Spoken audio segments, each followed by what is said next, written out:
मुंबई में गूंजे नारा महाश्रमण जी का जय जयकारा। श्री महाश्रमण जी 52,000 किलोमीटर की यात्रा करते हुए मुंबई में चातुर्मास हेतु पहुंचे हैं। गुरुदेव का आगमन मुंबई वासियों के लिए वाकई परम सौभाग्य की बात है। ओम ह्रीं नमो अर्हन्ताणम्। ओम ह्रीं नमो सिद्धाणम्। ओम ह्रीं नमो आयर्याणम्। ओम ह्रीं नमो उवज्झायाणम्। ओम ह्रीं नमो लोए सब्बसाहूणम्। ओम ह्रीं नमो अर्हन्ताणम्। ओम ह्रीं नमो सिद्धाणम्। ओम ह्रीं नमो आयर्याणम्। ओम ह्रीं नमो उवज्झायाणम्। ओम ह्रीं नमो लोए सब्बसाहूणम्। ओम ह्रीं नमो अर्हन्ताणम्। ओम ह्रीं नमो सिद्धाणम्। ओम ह्रीं नमो आयर्याणम्। ओम ह्रीं नमो उवज्झायाणम्।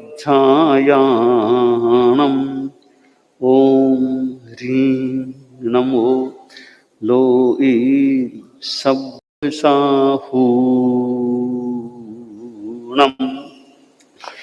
ईशो पंचनमोक्कारो सब्बपावपणासनो मंगलाणं च सब्बेसिं पठमं हवै मंगलम्। पठमं हवै मंगलम्। महावीर तुम्हारे चरणों में श्रद्धा के कुसुम चढ़ाई। हम ऊंचे आदर्शों को अपना जीवन की ज्योति जगाई। हम महावीर तुम्हारे चरणों में श्रद्धा के कुसुम चढ़ाई।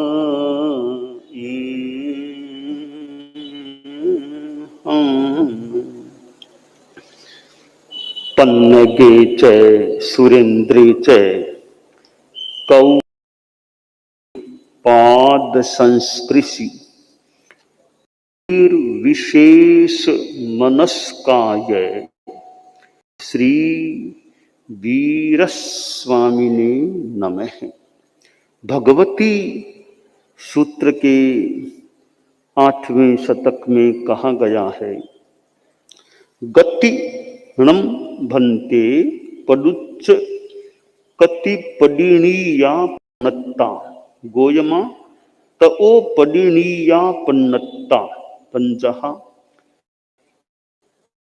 इहलोग पडिणीए परलोग पडिणीए दुह ओ लोग। 4 गतियां होती, नरक गति, तिर्यंच गति, मनुष्य गति, देव गति। 5वें गति सिद्ध गति को मान सकते हैं।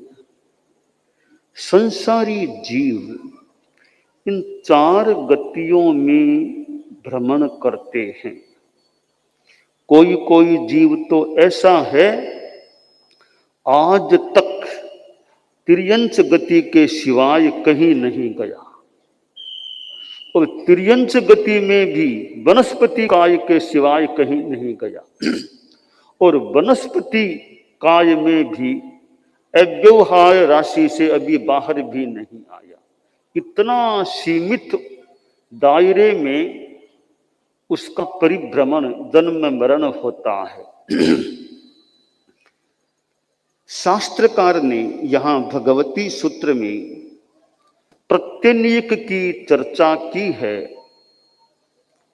कल भी गुरु के संदर्भ में प्रत्यनीक की चर्चा आई थी। आज उसके ठीक अगले सूत्र में गति के संदर्भ में प्रत्यनीक की चर्चा की गई है। बताया गया है कि गति की अपेक्षा तीन प्रत्यनीक होते हैं। इहलोक प्रत्यनीक, परलोक प्रत्यनीक, उभय लोक प्रत्यनीक। प्रत्यनीक यानी प्रतिकूल, गलत करने वाला, प्रतिकूल आचरण करने वाला। गुरु आदि के संदर्भ में मान लें अविनीत है, उद्दंड है, उच्छृंखल है, वो प्रत्यनीक है। अब यहां गति के संदर्भ में खुद के प्रति ही जो मानो प्रतिकूल पड़ता है, तो तीन प्रकार के गति संदर्भित प्रत्यनीक, इहलोक प्रत्यनीक। यह जो हमारा मनुष्य जीवन है, इस जीवन के प्रति प्रत्यनीक, कि मनुष्य जीवन इस जीवन के प्रति प्रत्यनीक कैसे होता है कि जो आदमी अज्ञान पूर्ण तप करता है और अज्ञान पूर्ण तप से इंद्रियों को पीड़ित करता है, वह इहलोक प्रत्यनीक है। ऐसे तप जिनमें हिंसा भी हो सकती है, फिर भी अपने ढंग से कोई तपस्या करते हैं। जितनी समता है वो तो अच्छी है, सहिष्णुता क्षमा है वो भी अच्छी है, साथ में हिंसा जुड़ी हुई है। जैसे अग्नि के द्वारा तपस्या करता है, पंचाग्नि तप कहते हैं। चारों ओर आग जल रही है, ऊपर से सूर्य का आतप है और लकड़े जल रहे हैं, जल रही है। ठीक है, कष्ट तो शरीर को पड़ सकता है, और जितना समता है, सहिष्णुता, वो तो संभवतः कर्म कटने में निमित्त बन जाए। पर साथ में हिंसा की बात, अब लकड़ों में जीव जंतु भी मर रहे हों, क्या पता, तेजस्काय की हिंसा, जीव की हिंसा। भगवान पार्श्व गृहस्थावस्था में थे और देखा कि कोई ऐसा साधक सन्यासी जो भी लकड़े और उस अग्नि और तपस्या मान लो, का यह तो हिंसा का, लकड़ों में नाग नागिन का जोड़ा जल रहा है। वो बात, वो पर्दाफाश का बात सामने आई, नाग नागिन का जोड़ा। और जो भी राजकुमार पार्श्व ने मंत्र पाठ जो भी उत्तरित किया, वो नाग नागिन का जोड़ा मृत्यु को प्राप्त कर देव गति में चला गया। आज धरणेन्द्र पद्मावती प्रसिद्ध हैं। नमो पार्श्वनाथाय धरणेन्द्र पद्मावती सहिताय। तो धरणेन्द्र पद्मावती भवनपति में, नाग कुमार में धरणेन्द्र पद्मावती प्रसिद्ध हैं। तो यानी जिस तप में हिंसा जुड़ी हुई है या हिंसा संभावित है, और ज्ञान पूर्वक जो तप नहीं, अज्ञान तप है, ऐसे तप से जो शरीर को, इंद्रियों को कष्ट देता है, पीड़ित करता है, उस तप को अज्ञान तप की संज्ञा जो दी गई है, अज्ञान तप कहा गया है।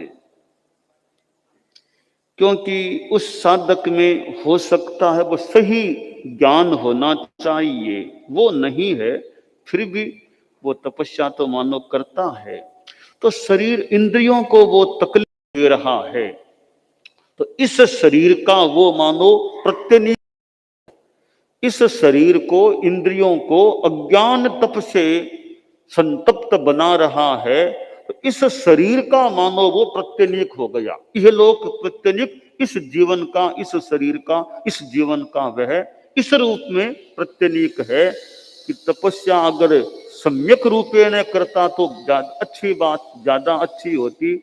यह अज्ञान तप से इंद्रियों को पीड़ित करना, इसको इहलोक प्रत्यनीक बताया गया है। दूसरा होता है परलोक प्रत्यनीक, कि यहां तो मनुष्य जीवन है, अगले जीवन का जो बैरी बन रहा है, अगले जीवन का बैरी कैसे, अगले जन्म का बैरी बताया गया है कि जो आदमी जो केवल इंद्रिय विषयों के भोग में तत्पर रहता है, वह परलोक जन्मांतर का प्रत्यनीक होता है। कैसे? एक आदमी है, कोई धर्म ध्यान की चेतना नहीं है, इतनी बस धर्म ध्यान में रुचि नहीं, प्रयास नहीं, और खाना पीना मौज मस्ती, बस मनोरंजन, इसी में भोग विलास, इंद्रियों के सुख, इंद्रिय विषयों के सुख, मनोरंजन के लिए प्राणियों की भी हिंसा, कि शिकार करो, मारो, मजा आएगा, मांसाहार मिल जाएगा, मान लो जो भी उद्देश्य, और किसी के प्राणी के आग लगाओ वो दौड़ेगा, आग लगी वो दौड़ेगा, मजा आएगा, देखो दौड़ता है, दौड़ता, आग लगा दो पूंछ के किसी के प्राणी के, खुद को तो मजा आए, उसको सजा मिल रही है मानो प्राणी को। तो ऐसे जो मनोरंजनात्मक, भोगात्मक, विषय वासनात्मक, व्यसनात्मक, और फिर खाने में मांसाहार आदि खूब खाओ, मौज मस्ती, इस प्रकार का जीवन जीता है, जिसमें धर्म नाम की चीज नहीं है, संयम की चेतना नहीं है, सम्यक तप नहीं है। यह जो इंद्रिय विषयों का भोग है, उसमें ज्यादा रचा पचा रहना है, ऐसा जो करता है वह आदमी परलोक प्रत्यनीक हो रहा है, अपने जन्मांतर का वो दुश्मन बन रहा है। आगे क्या होगा, या तो मान लो कुछ मिल गया, आगे क्या होगा। आदमी को यह सोचना चाहिए, जैसे आप लोग गृहस्थ हैं, हम गृहस्थों की बात करें, कि गृहस्थों में कईयों के पास अच्छी आर्थिक संपदा है, पैसे वाले लोग हैं, धनाढ्य हैं, धनाढ्य हैं तो अच्छा बंगला भी है, और सुख सुविधा के बढ़िया साधन हैं, और खाने की कमी नहीं, पीने की कमी नहीं, आराम करो, अच्छी अच्छी सुविधाएं प्राप्त हैं,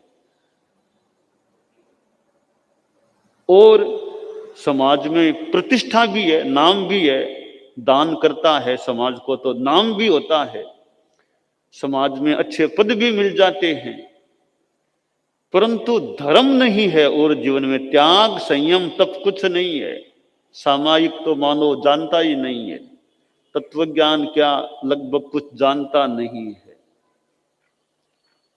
और दृष्टिकोण भौतिकता प्रधान है, ठाट बाट खूब है, अभी ठाट बाट है, परिवार में कोई कमी नहीं, परिवार अच्छे बेटे और हैं, खूब खाना पीना सब मौज मस्ती, कोई कमी नहीं है।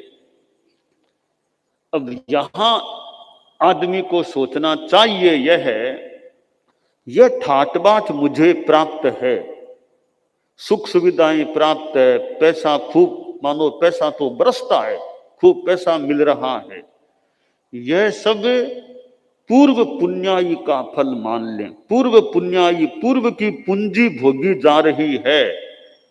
भोगते भोगते वो पूंजी तो समाप्त हो जाएगी, फिर क्या होगा? जब तक आदमी के पुण्य हैं प्रबल, तब तक तो खूब भले सुख सुविधाएं मिल जाए। जिस दिन पुण्य समाप्त होते हैं, फिर पाप का उदय हो, फिर कौन किसको पूछता है? कौन पूछने जाता है? पड़े रहो, कष्ट भोगते रहो। कोई आया तो आ गया पूछने, बाकी तकलीफ पानी पड़ सकती है। तो वर्तमान में जो सुख सुविधाएं प्राप्त हैं और नाम प्रतिष्ठा प्राप्त है, पैसा खूब है, यह मानना चाहिए पूर्व पुण्य का फल है। तो इस पुण्य को अभी खाया जा रहा है, भोगा जा रहा है। क्षय की ओर, पुण्य क्षय की ओर जा रहा है। तो आगे के लिए कुछ किया या नहीं, ये मान लो भुक्त हो जाएगा। आगे के लिए कोई संपत्ति, खजाना सुरक्षित है या नहीं, वो चिंतन का विषय है। आगे क्या होगा यहां तो मान लो, यहां भी पता नहीं। एक ही जीवन काल में, जीवन के पूर्वार्ध में तो ठाट बाट है और बाद में आदमी कमजोर पड़ जाता है। एक समय में इतना धनाढ्य कहलाता था, 20-25 वर्षों बाद बहुत कमी आ गई, बहुत सामान्य सा बन गया। इतना बड़ा धंधा था, बड़ा संपत्ति वाला था, एक समय आया किराए के मकान में रहना पड़ गया, खुद का मकान भी नहीं रहा। तो पुण्य कब समाप्त हो जाए, तो मैं आगे के लिए क्या करता हूं, आगे के लिए कोई कमाई कर रहा हूं या नहीं, यह एक चिंतन का विषय है। इससे भी आगे का चिंतन का विषय है कि पुण्य की बात भी छोटी, मुझे तो मोक्ष चाहिए, आत्मा का कल्याण हो मेरा, यह मैं ध्यान दूं, यह चिंतन करूं। यह तपस्या, संयम, साधना, यह सारी मूलतः आत्मा के कल्याण के लिए है। तो शास्त्रकार ने भगवती सूत्र में जो कहा, परलोक प्रत्यनीक, जो आदमी केवल इंद्रिय विषयों के भोग में तत्पर रहता है, वह परलोक जन्मांतर का अपना खुद का बैरी प्रत्यनीक हो जाता है। तीसरा है गति के संदर्भ में उभय लोक प्रत्यनीक, यह लोक का भी और आगे का भी प्रत्यनीक। वो कैसे होता है? जो चोरी आदि गलत उपायों का सहारा लेता है और इंद्रिय विषयों के भोग में तत्पर रहता है, वह इहलोक और परलोक दोनों का प्रत्यनीक होता है। कि मान लो सुख सुविधा भोगते हो, एक बात है, अच्छी कमाई खुद ने की, परिवार में हुई, सुख सुविधाएं भोगी, धर्म ध्यान नहीं किया, वो एक बात है। पर अच्छी कमाई जो की, वो किस तरीके से की? चोरी आदि के द्वारा पैसा प्राप्त किया है तो और ज्यादा खराब है। चोरी आदि दुष्कृत्यों से, चोरी डकैती आदि आदि करके संपत्ति मान बन गए, तो इहलोक के भी दुश्मन और परलोक के भी दुश्मन। कि इहलोक चोरी आदि से पैसा पाया, फिर खूब भोग विलास, खाना पीना, खूब ऐश आराम किया, धर्म ज्ञान किया नहीं, चोरी आदि का कार्य किया है, तो इस जीवन में चोरी आदि करते हैं। कई बार चोरी आदि में भी पकड़ा जाए तो मुसीबत में पड़ जाए, दंडित होना पड़े, जेल में रहना पड़े, तकलीफ पानी पड़ सकती है। तो चोरी आदि करने वाला एक सामान्य रूप में भी, धर्म कर्म तो छोड़ो, बाद की बात है, भी तुम इस तरीके से तुम पैसा कमाते हो। चोरी डकैती को एक सामान्य आदमी भी कौन अच्छा काम बोलेगा? अच्छा काम किया सामान्यतया, एक सामान्य सामाजिक संदर्भ में भी कि चोरी डकैती ये काम खराब काम है। तो ऐसे काम जो करता है, और कहाँ कई बार जो गलत अपराधियों में मिल गया, अब जंगलों में रहो, कहीं हिंसा करो, वो करो, कहाँ कहाँ खुद को भी तकलीफ पानी पड़ सकती है। तो वे इहलोक का भी प्रत्यनीक है, खुद के शरीर का भी मानो प्रत्यनीक हो गया है, कहाँ कहाँ कष्टों में रहना पड़ जाए। धर्म ज्ञान है नहीं, अपराध के काम है, तो आगे के लिए भी प्रलोक का भी प्रत्यनीक है। तो इहलोक परलोक दोनों का प्रत्यनीक है, तो वह व्यक्ति उभय लोक प्रत्यनीक हो जाता है। तो गति के संदर्भ में यानी या जन्म के संदर्भ में इहलोक प्रत्यनीक, परलोक प्रत्यनीक और उभय लोक प्रत्यनीक, ये तीन प्रकार के प्रत्यनीक प्रतिकूल हो जाते हैं, मानो दुश्मन हो जाते हैं। सूत्र का संदेश है, इससे हम यह प्रेरणा लें कि हम प्रत्यनीक न इहलोक प्रत्यनीक बने, न परलोक प्रत्यनीक बने और न उभय लोक प्रत्यनीक बने। तो कैसे रहें, कैसे बने? कि साधुओं की बात तो बहुत अलग चीज है, उनका तो जीवन एक साधना के लिए मानो समर्पित। आप लोग जो गृहस्थ हैं वे इस सूत्र से क्या प्रेरणा लें? वो बात इस प्रकार है कि गृहस्थ जीवन में भी सादगी संयम हो और सम्यक ज्ञान युक्त पराक्रम हो।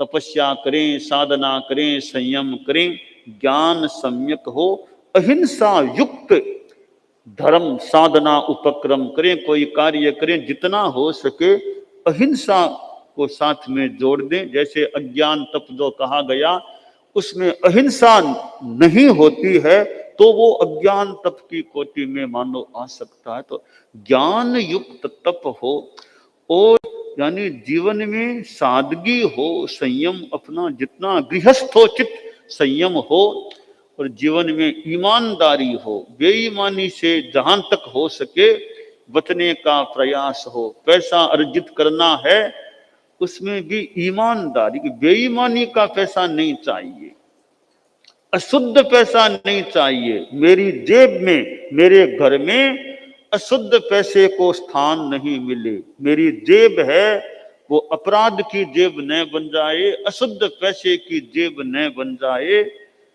वो तो ठीक है, गृहस्थ है, पैसा भी मानो चाहिए, पर मैं जहां तक हो सके अशुद्ध पैसे से बचने का प्रयास करूं, अशुद्धता न हो, ईमानदारी हो, जितना हो सके अहिंसा का प्रयास रहे, सादगी, व्यक्तिगत जीवन में सादगी, कोई ज्यादा अति दिखावा, शादी क्या और क्या, जितना अति आडंबर, अति दिखावा, वो भावना नहीं अपना। ठीक है, यूं तो गृहस्थ है, पर अनावश्यक ज्यादा फिजूल खर्ची, आडंबर प्रदर्शन जो अपेक्षित नहीं है उनसे बचने का प्रयास हो। और साथ में फिर धर्म ध्यान जितना अपना, तपस्या त्याग जीवन में रहे, संयम रहे, और उम्र का ध्यान विशेषतया रखना चाहिए कि मेरी उम्र कौन सी है।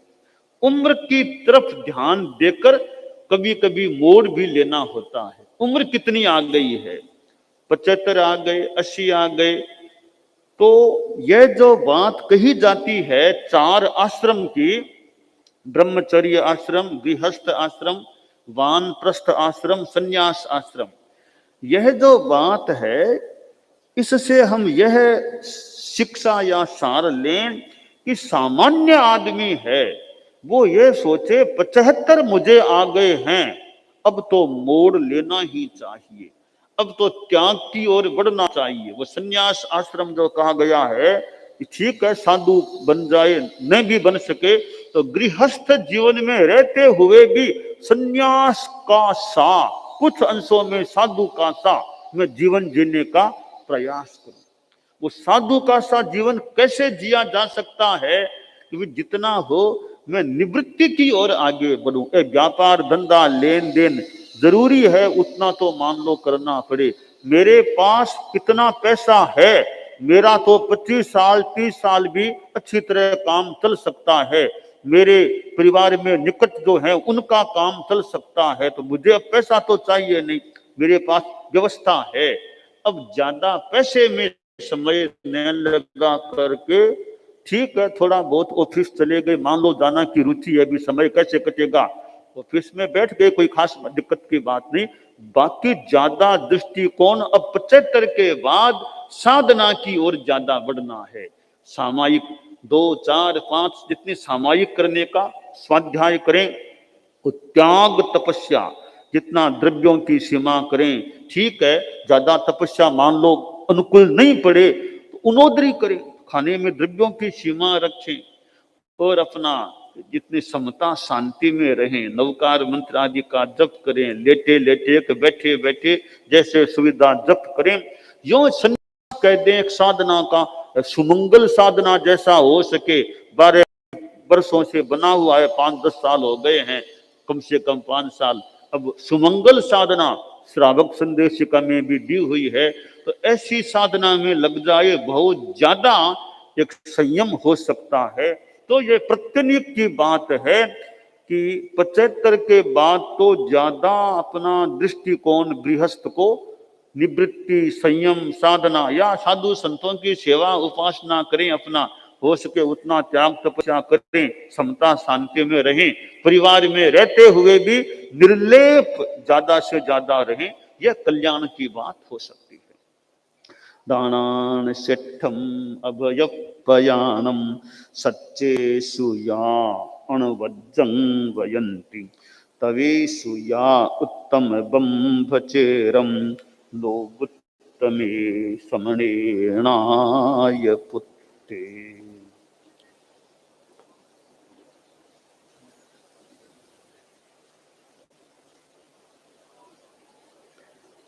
परम पूज्य कालू गणित प्रवर कंठा में विराजमान राम सिंह जी का गुड्डा, राम सिंह जी का गुड्डा वहां पधार गया, किंतु अब गोड्डा में तकलीफ हो रही है, गोड्डा में समस्या पीड़ा हो रही है। अब गमनागमन में गोड्डा आड़ी समस्या रहने लागी है। गुरुवर यूं सोचे तदा घाटोर यो नदीक मेद पाटरा मानवी सारा कर अडीक प्रगति जानू वेदना करणो उचित उपाय जूं भाखर भूदान हित सज्ज बन मुझ पाय सेवित पूर्व सुसंभर्यो भद्रं करण भिलाव सीक भरी जानू पर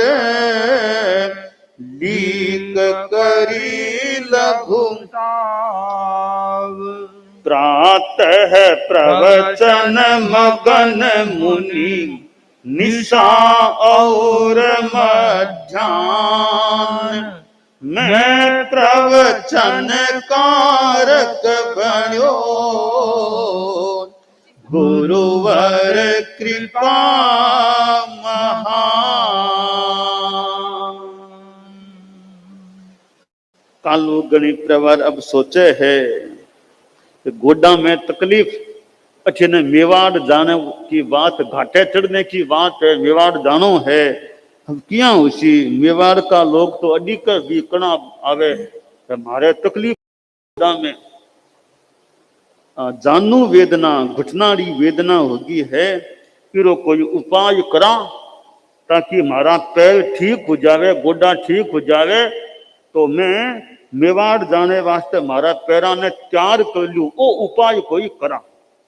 उपाय कहीं करा तो याद आवे कि एक बार लारे भी तकलीफ हुई गोड्डा में कि विक्रम संवत 1978 में, अब तो 1991 की बात, 1978 में रतनगढ़ में घुटना की पीड़ा हुई।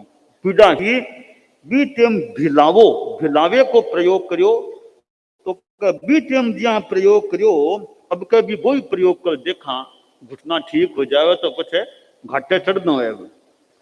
तो अब कालू सवर के चिंतन करके निर्णय हुयो कि वो भिलावे प्रयोग करना चाहिए।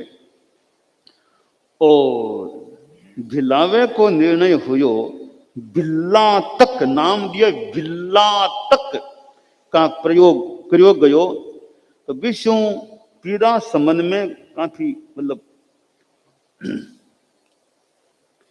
तो वो बिल्ला तक रो प्रयोग, एक पतली सी लीक प्रत्येक घुटने पर एक पार्श्व में खींच दी गई, एक सलाका की नोक पर टिके जितो भिल्ला तक, न जाने वो कितो तेज हुयो, दोनों खानी फफोलाशों भर गयो, फफोला गया।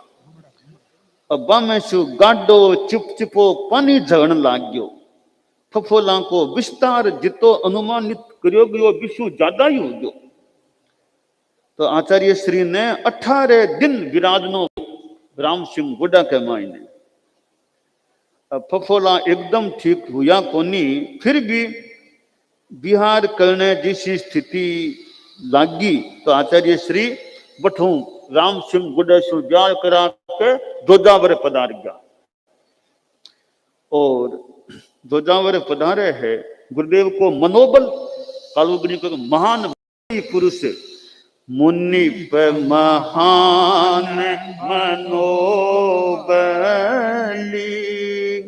मुनि पे श्री कालू रे शरणागत त्राण, मुनि पे महान मनोबली,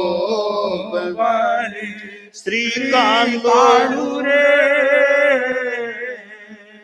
उदया चल भाण, मुनि पे महान मनोबली, श्री कालू रे मारा जीवन प्राण, मुनि पे महान मनोबली,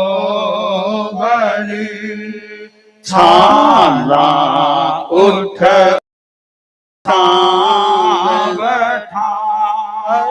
छाला उठ उठ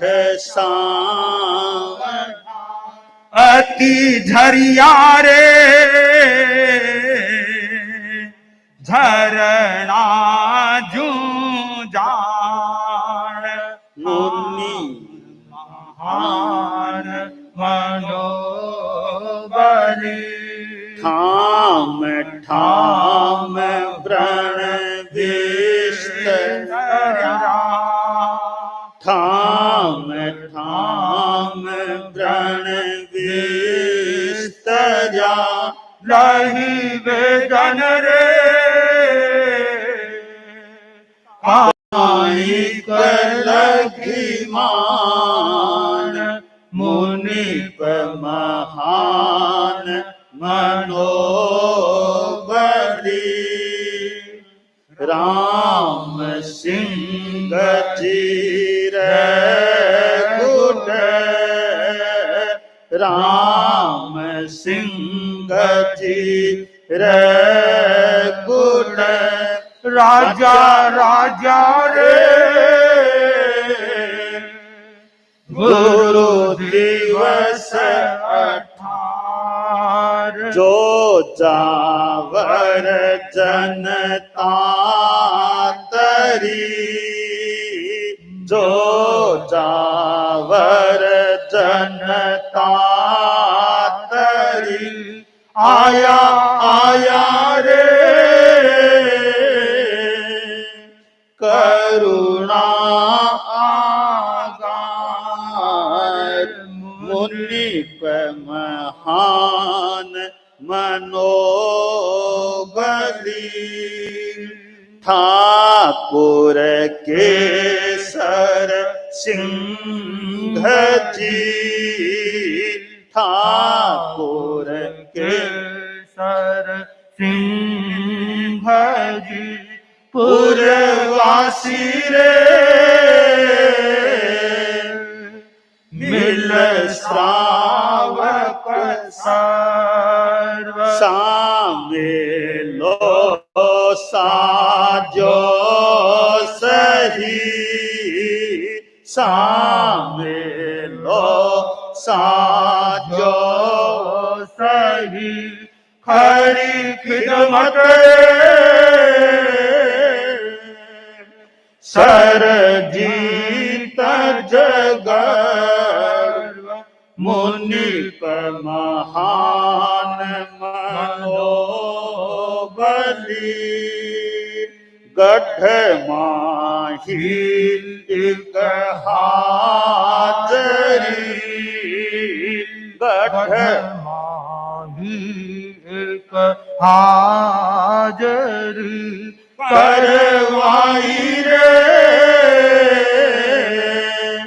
अति आग्रह ठान, सुन गुरु मुख वचनावली, सुन गुरु मुख वचनावली, विरुदावली रे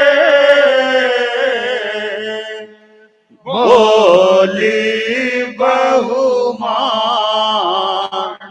मुनिप महान मनोबल, श्री कालू शरणागत त्राण, मुनिप महान मनोबली,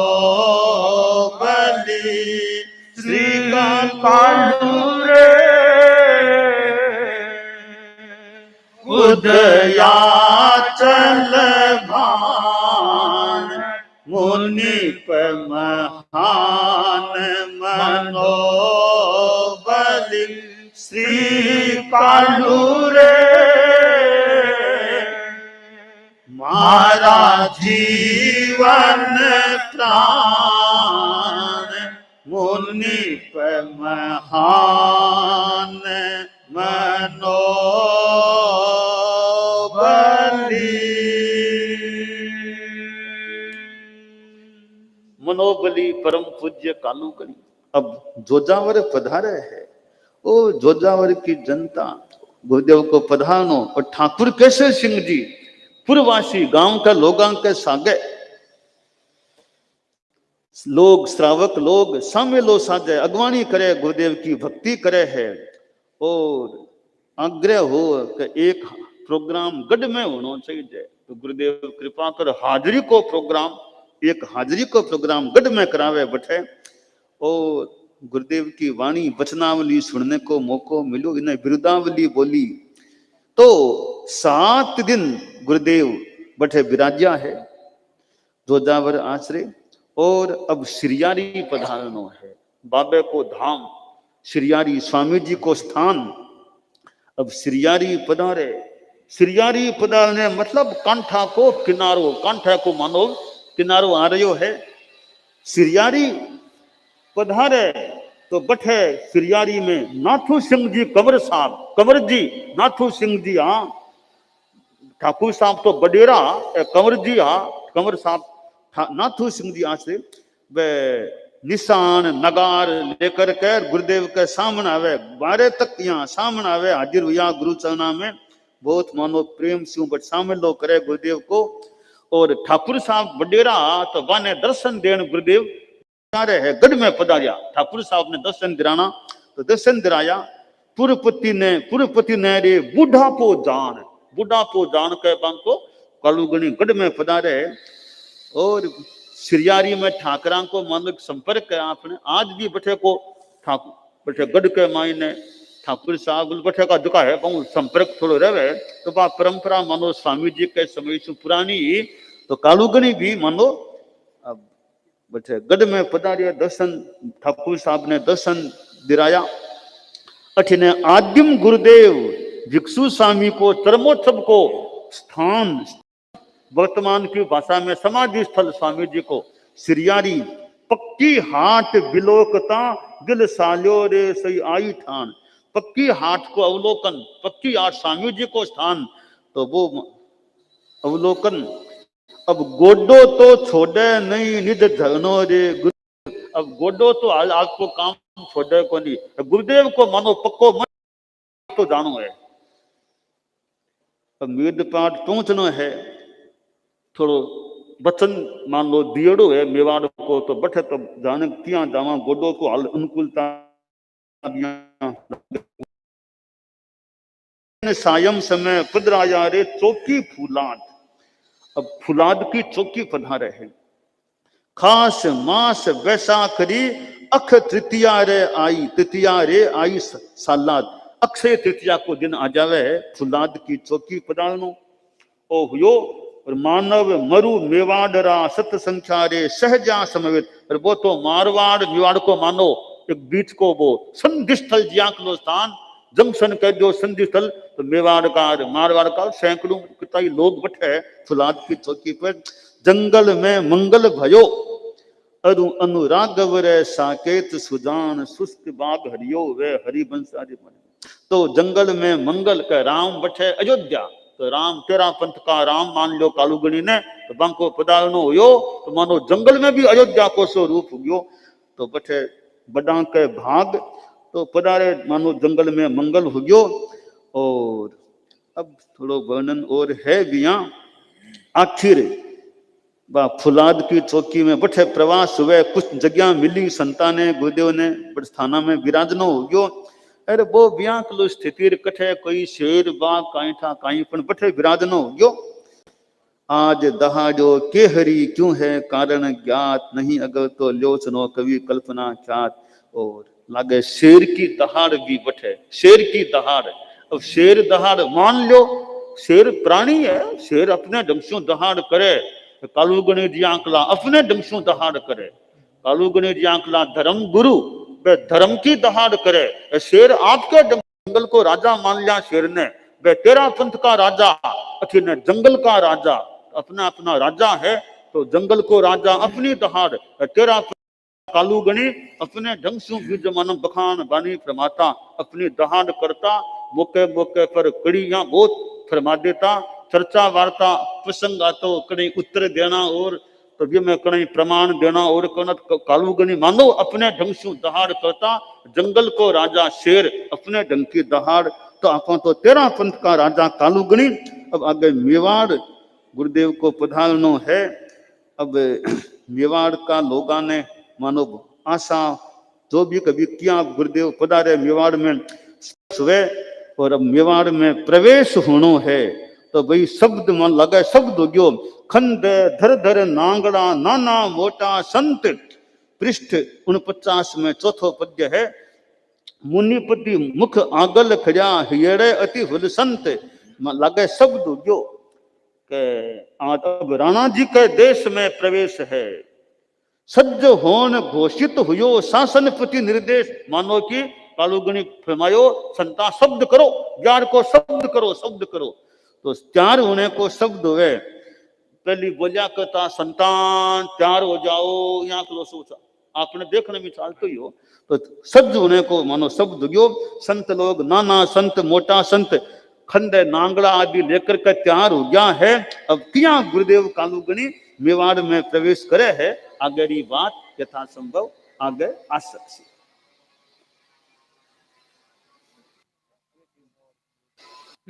घंटे अब 21 रंगी का आज 21 जुलाई है और 21 जुलाई के लिए आगे प्रस्थान करने वाले वे अपने स्थान पर खड़े करो। पिछले भी आज काफी यहाँ पर दिखाई दे रहे हैं और कितना अच्छा योग कि गुरुदेव की कृपा से आज का कार्यक्रम तीर्थंकर समूह शरण में हो रहा है।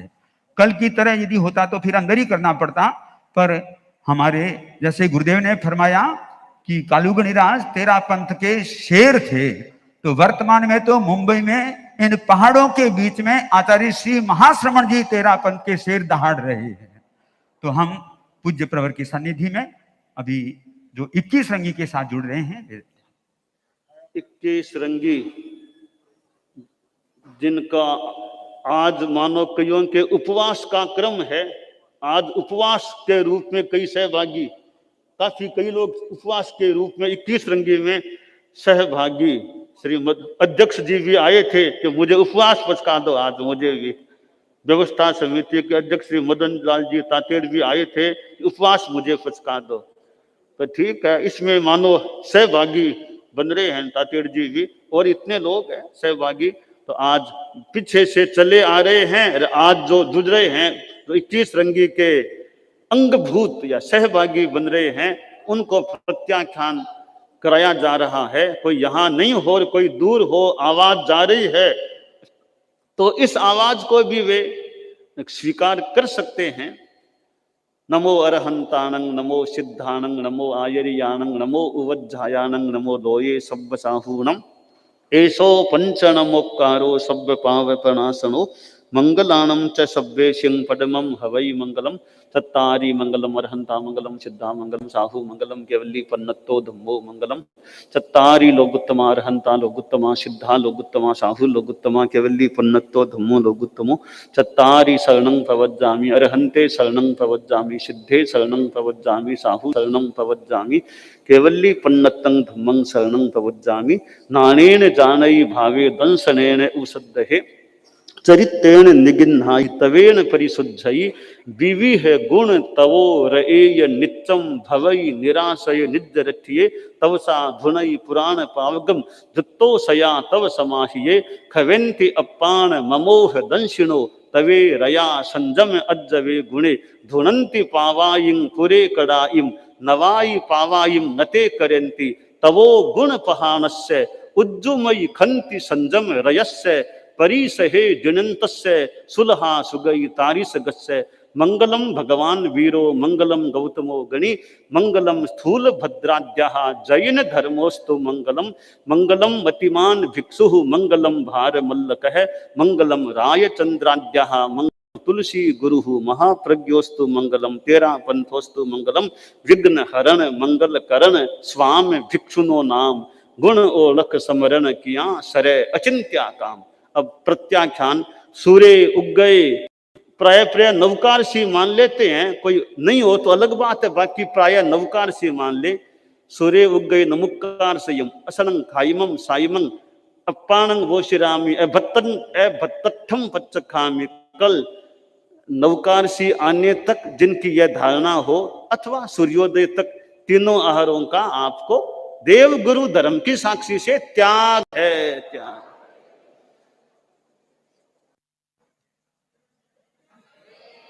और मुनि भव्य कुमार, आज तो सभी साथ 21 रंगी में किसी रूप में साथ ही मान लें, उपवास सब हो गया होगा, ठीक है। हाँ, ठीक है, आगे बढ़िए। हाँ नहीं, 21 रंगी के तो वो मानो सहभागी हैं, कोई और आगे बढ़ सकते हैं। 21 रंगी के तो सदस्य मान लो बन ही गए यथासंभवतया। अब कोई चाहे तो 22, 23, 27, 29 जितना करे उतना आगे, ठीक। अब मंगल उद्बोधन के लिए निवेदन साध्वी वरिया जी से। इधर मुनि भव्य कुमार जी के संसार पक्षी पिताजी और साध्वी पुष्य प्रभा जी के मामा जी पारसमल जी बोथरा, वे यहाँ पर पहुंचे हैं। आज उनकी 22 की तपस्या है, परम पूज्य गुरुदेव से 37 की तपस्या का प्रत्याख्यान करने जा रहे हैं। हाँ, अच्छा, हाँ, सूर्य उग गए 37 के हिसाब से, भत्तठंग पच्चखामी, असनंग खाइमम साइमंग, अप्पानंग वोशिरामी, 37वें दिन की समाप्ति तक, उसके बाद के सूर्योदय तक, ठीक है ना, तीनों आहारों का त्याग है।